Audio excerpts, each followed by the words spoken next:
ഒട്ടേറെ കാര്യങ്ങൾക്ക് സാക്ഷ്യം വഹിക്കാനും സാക്ഷി പറയാനും കഴിഞ്ഞിട്ടുണ്ട്. പക്ഷെ ഇത്രയും സംതൃപ്തമായ ഒരു സാക്ഷി പറഞ്ഞപ്പോൾ എന്റെ മനസ്സിൽ ഇത്രയും സംതൃപ്തി ഉണ്ടായി.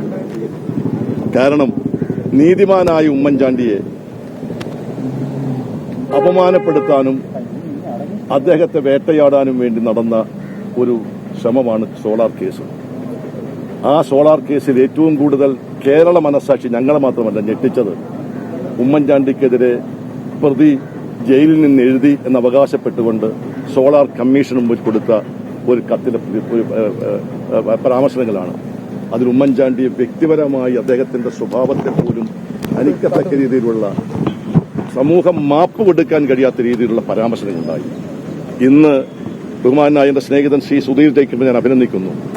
ആ കത്തിന്റെ വിശ്വസനീയത ചോദ്യം ചെയ്തുകൊണ്ടാണ് ശ്രീ സുധീർ ജേക്കബ് ഈ നടപടിയുമായി മുന്നോട്ട് പോകുന്നത്. ആ കത്ത് വ്യാജമാണ്. ആ കത്തിൽ പരാമർശിക്കപ്പെട്ടിരിക്കുന്ന കാര്യങ്ങൾ സത്യമല്ല. അതൊരു സോളാർ കമ്മീഷന്റെ പരിധിക്കുള്ളിൽ വരാൻ പറ്റില്ല എന്ന് സോളാർ കമ്മീഷൻ റിപ്പോർട്ടിൽ അത് പരാമർശിച്ചതിന് ശേഷം ബഹുമാനപ്പെട്ട ഹൈക്കോടതിയിൽ ശ്രീ ഉമ്മൻചാണ്ടി പോയപ്പോൾ അത് ഡിലീറ്റ് ചെയ്താണ്.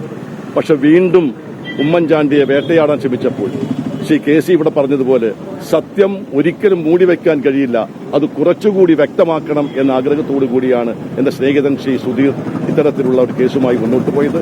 ഏതായാലും ഞാനും കെ സിയും വളരെ സംതൃപ്തനാണ്. ശ്രീ ഉമ്മൻചാണ്ടി അദ്ദേഹത്തിന്റെ 3ാമത് ചരമവാർഷികം വരികയാണ്.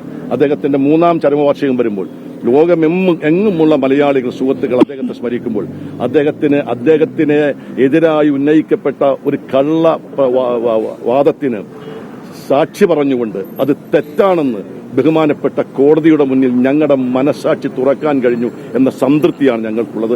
സത്യം പുറത്തുവരും. ഇതിൽ കുറ്റക്കാരാരായിരുന്നാലും ഏത് വമ്പനായിരുന്നെങ്കിലും ഈ കത്തിന്റെ പിന്നിൽ പ്രേരണ കൊടുത്തവർ ഏത് വമ്പനാണെങ്കിലും ഉമ്മൻചാണ്ടിയോടുള്ള വ്യക്തിപരമായ വിരോധം തീർക്കുന്നതിന് വേണ്ടി ഏതെല്ലാം രീതി അദ്ദേഹം പ്രവർത്തിച്ചിട്ടുണ്ടെങ്കിലും അത് വെളിച്ചത്ത് കൊണ്ടുവരും.